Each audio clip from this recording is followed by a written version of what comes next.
Верувам дека во периодот и на овие пролетни акции ќе го закружиме тој план од 2023 година за засадување на 1.200.000 садници, особено во подречјата кои што се опожарени. И одзивот на компаниите беше огромен, како што и денеска се тука од волонтерите и од Марс, како што се и учениците од Корчагин од 11 октомври, од Димитар Миладинов, од многу училишта ширум државата. Ќе ги продолжиме заедно овие акции во 24 година, каде што исто нашиот план предвидува 1.200.000 нови садници да бидат засадени во пожарените подрачја и секаде каде што тоа заеднички ќе го утврдиме. Благодарност голема на Сојузот на извидници, на генералната секретарка, на Снежа, на Боренка и на вистина сме сите среќни кога учествуваме на вашите акции кои ги поддржуваме и како министерство, но и како сектори во рамки на министерството и секако национални шуми. Сакам да информирам дека партнерски со Агенцијата за шуми на Соединетите Американски држави, нашиот стратешки партнер, токму во овој период, по повод меѓународниот ден на шумите, започнавме уште една кампања заедно со невладината организација Рефорт, како и Министерството за земјоделство, шумарство и водостопанство. За прв пат имаме една широка јавна кампања која што се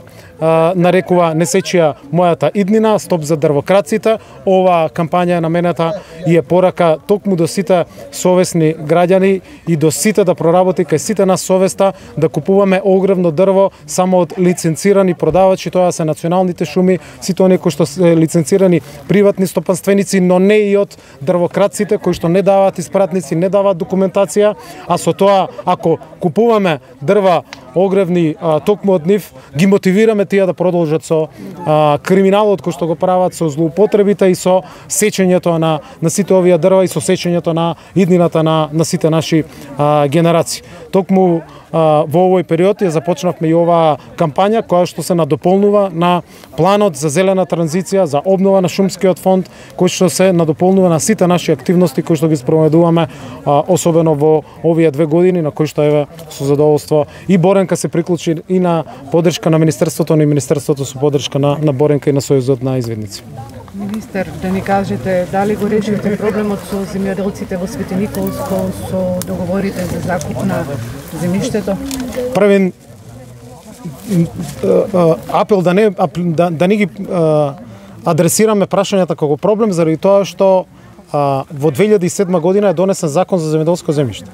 Првите огласи и првите договори кои што се склучени по однос на новиот закон за земјоделско земјиште донесен во 2007 година се во 2008 година. Тие договори во 2008 година се склучени на 15 години. Еве сме денеска после 15 години и после првото истакување на договори во Свети Никола, но и во целата држава, и се работи не за проблем, туку за редовна законита постапка во која што за прв пат започнуваат да истекуваат договори кои што се склучени во 2008 година и за кои што законот дозволува нивно продолжување. На барање на земјоделците од Свети Никола минатата година, а при моите теренски посети и при караванот на Министерството кој што секој ден е на терен заедно со земјоделците, беше побарано од земјоделците, од наша страна прифатено, да се промени законот за земјоделско земјиште и да овие договори кои што стекуваат на 15 години, да не бидат продолжени само на 5 години, како што беше тогашната законска регулатива, туку да бидат продолжени на 15 години. Ние таа законска измена ја направивме минатата година. Потоа на една друга средба, повторно со земјоделците во Свети Никола, беше побарано да со продолжувањето кога ќе дојде, кога ќе почнат да истекуваат договорите и кога ќе треба да бидат продолжени,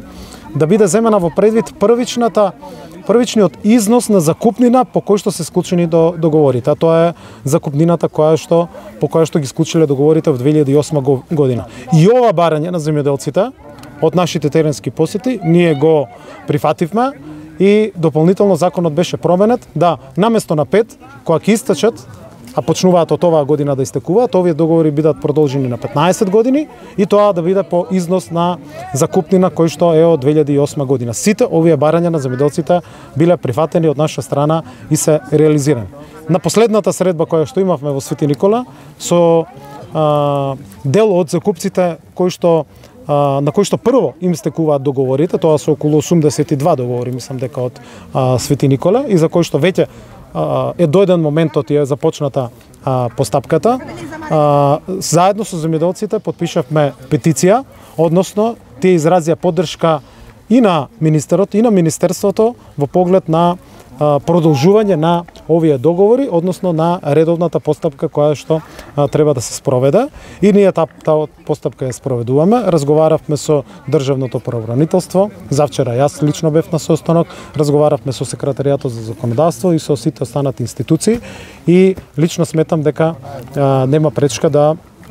и во овој период кога имаме распишени избори, заради тоа што продолжувањето на ваков тип на договори воопшто не е забрането со изборниот законник,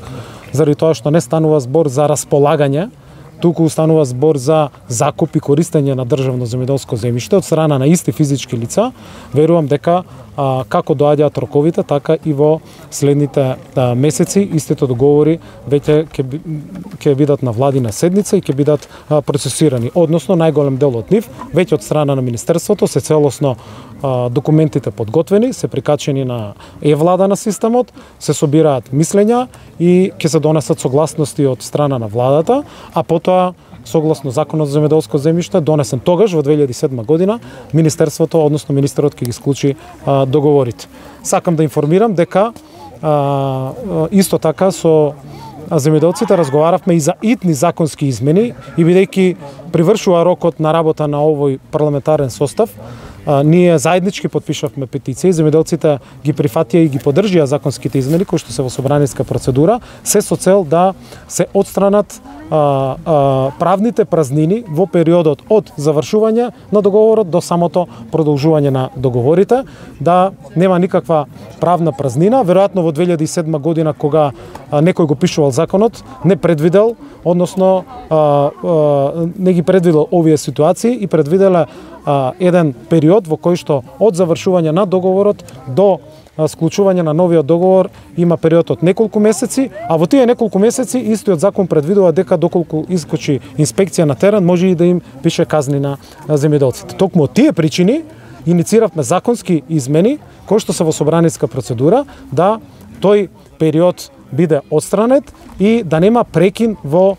самото потпишување на договорите. И овој цел пакет и на продолжување на договорите со владини одлуки, но и измените на Законот за земјоделско земјиште беа разговарани со земјоделците во Свети Николе и беа целосно поддржани. Сакам да кажам дека во следните неколку месеци истекуваат стотици други договори кои што се потпишани во 2008 година, и ова е едно редовно тековно работење на секторот за земјишна политика, а не станува збор за проблем, туку станува збор за редовно работење и редовна процедура која што е дефинирана во постоечкиот Закон за земјоделско земјиште, што значи сите овие договори ќе бидат продолжени. Кога ќе се знаат носителите на кандидатските листи на СДСМ и секако кандидатите за пратеници за следните избори? Од тоа што јас го знам, конгресот се закажан за оваа сабота и верувам дека во сабота ќе се знаат сите 120 кандидати за пратеници од страна на СДСМ и одлуките за изборно коалицирање на СДСМ со другите политички партии. Вие ќе бидете носител на изборна единица број 3? Тоа ќе го кажат партиските органи и највисокото тело на партијата, конгресот.